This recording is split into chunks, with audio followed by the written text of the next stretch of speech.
አርቲስት ገነት ንጋቱ መውለዷን አብስራለች። ከሰሞኑ እንግዲህ እርጉዝ እንደነበረች በተለያዩ ሚዲያዎች ላይ ሲገለጽ ነበረ። ምንም እንኳን እሷ ለዚህ ምላሽ ባትሰጥም ወይንም ደግሞ እንደ ብዙዎች እንግዲህ የእርግዝና ፎቶዎቿን እየለጠፈች ባናያትም፣ ነገር ግን ደግሞ መውለዷን እግዚአብሔር ይመስገን ስትል በኢንስታግራም አካውንቷ ላይ ገልጻለች ማለት ነው።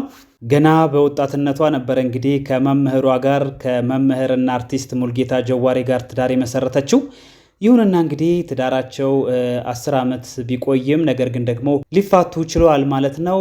እግዚአብሔር ፈቅዶ እንግዲህ ለረጅም ጊዜ ተለያይተው ቢቆዩም ከ14 ዓመት የፍቺ ቆይታ በኋላ ደግሞ ተመልሰው ሊጋቡ ችለዋል ማለት ነው። በአንድ ስሙ ሊጠቀስ ባልተፈለገ ግለሰብ አማካኝነት እንግዲህ ድጋሜ ትዳራቸው ተመልሶ እንዲታደስ ሊሆን ችሏል ማለት ነው። ይህንንም ምክንያት በማድረግ እንግዲህ ወደ 26 የሚሆኑ ቤተሰቦቻቸውን ጭምር ይዘው እንደዚሁም 4 ልጆቻቸውን በመያዝ ከአዲስ አበባ ወጣ ብለው ነበር። እንግዲህ በፋሲካ ዕለት ባለፈው 6 ወር አካባቢ ይመስለኛል ጋብቻቸውን ድጋሜ ሊያደርጉ የቻሉት። በዚህም እንግዲህ በርካቶች ደስታቸውን ሲያስተላልፉላቸው እንኳን ደስ አላችሁ ሲሏቸው ነበረ።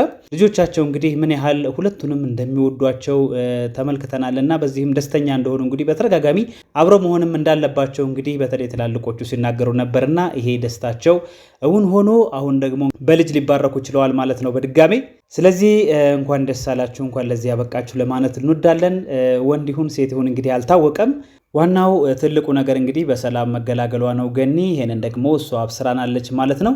እንግዲህ ጋብቻ በወንድና በሴት መካከል የሚደረግ ሕጋዊ ውህደት እንደሆነ ይታወቃል። ከተራ የፍቅር ግንኙነት በእጅጉ ይለያል። ምንም እንኳን ግንኙነቱ በጣም አስፈላጊ ቢሆንም በአብዛኛው ጊዜያት የታጩት ጥንዶች ከጋብቻ በፊት እርስ በርስ በደንብ ለመጠናናት ለመግባባትና ለመተዋወቅ እንደ መንገድ ሆኖ ያገለግላል። በግንኙነት ወቅት ፍቅረኛሞች እርስ በርስ በደንብ መተዋወቅ፣ አንዱ ሌላውን ለማስደሰት ምን ማድረግ እንዳለባቸውና ምን ማስወገድ እንዳለባቸው ማወቅ ይጠበቅባቸዋል። ትክክለኛ ግንኙነት ፍቅረኛሞች በመጨረሻ ሲጋቡ ለሚጠብቃቸው ነገር ያዘጋጃቸዋል። በሚገባ የተተገበረ ግንኙነት ጥንዶች በጋብቻቸው ውስጥ የሚያጋጥሟቸውን የትዳር ገዳዮች መጠንን ይቀንሳል ማለት ነው። እንግዲህ ትዳር ገዳዮች የሚባሉት ምንድናቸው ካልን በጋብቻ ውስጥ ወደ ፍቺ ወይም መለያየት ሊመሩ የሚችሉ ምክንያቶች ናቸው። በጋብቻ ውስጥ ደስታ ማጣትንና ፍላጎት ማጣትን ሊያስከትሉ የሚችሉ ምክንያቶች ናቸው።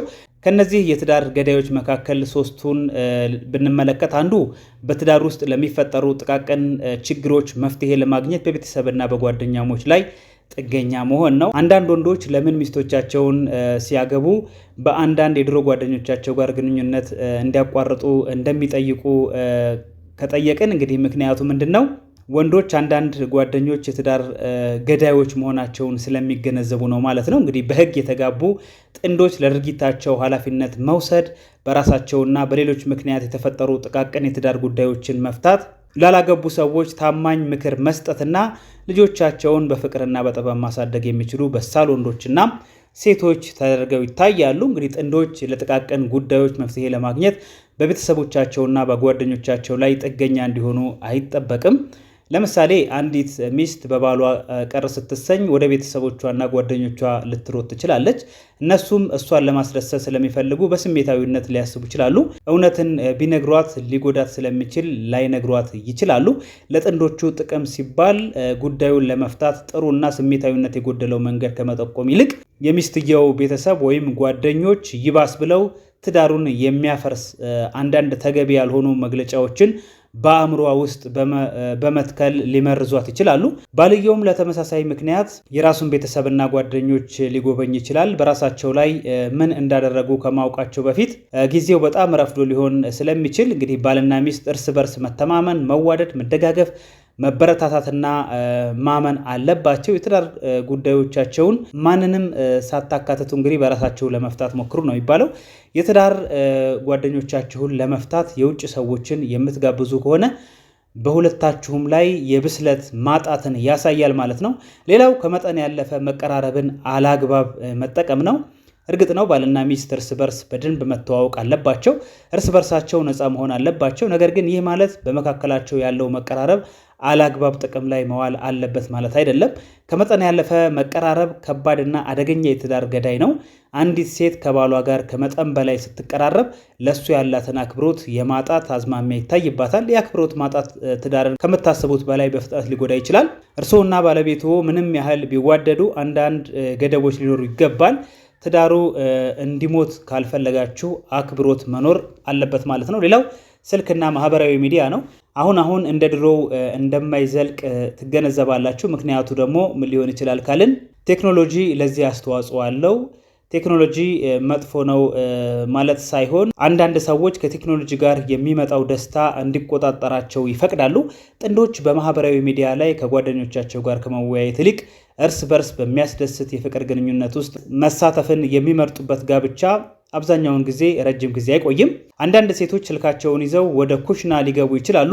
ምግብ በሚያበስሉበት ጊዜ ከጓደኞቻቸው ጋር ይወያያሉ። በመጨረሻም ምግቡ ይቃጠላል ወይም ጣዕሙ በጣም መጥፎ ይሆናል። ይህ እንግዲህ ትዳርን ሊያበላሽ ይችላል ማለት ነው። እነዚህ ጸጥተኛ የትዳር ገዳዮች ፈጽሞ ሊቃለሉ ወይንም ደግሞ ሊጠፉ አይችሉም። ጸጥተኛ የትዳር ገዳዮች የሆኑት የሚመለከታቸው ጥንዶች ጊዜው እስኪረፍድ ድረስ ስለ ድርጊታቸው ብዙውን ጊዜ የማያውቁ በመሆናቸው ነው። እንግዲህ ከላይ ከተጠቀሱት የትዳር ገዳዮች ማስወገድ ከተቻለ ትዳራችሁ አስደሳችና ጥሩ ሊሆን ይችላል ማለት ነው። እንግዲህ ይህንን የምናካፍላችሁ ብዙ ጊዜ ትዳር እንግዲህ እስከ መጨረሻው ጊዜ ድረስ አብሮ መቆየት አለመቻሉ በዚህ ባለንበት ዘመን የሚታይ ነውና ስለዚህ ምናልባት ይረዳችኋል ብለን የምናስባቸውን ፖይንቶች ወደ እናንተ ልናደርስ ችለናል ማለት ነው። አርቲስት ገነት ንጋቱና እንደዚሁም አርቲስት እና መምህር እንደዚሁም ደራሲ ሙልጌታ ጀዋሬ እንኳን ደስ አላችሁ፣ እንደዚሁም ለልጆቻቸው እንኳን ደስ አላችሁ ለማለት እንወዳለን። በድጋሜ መልካም ቆይታ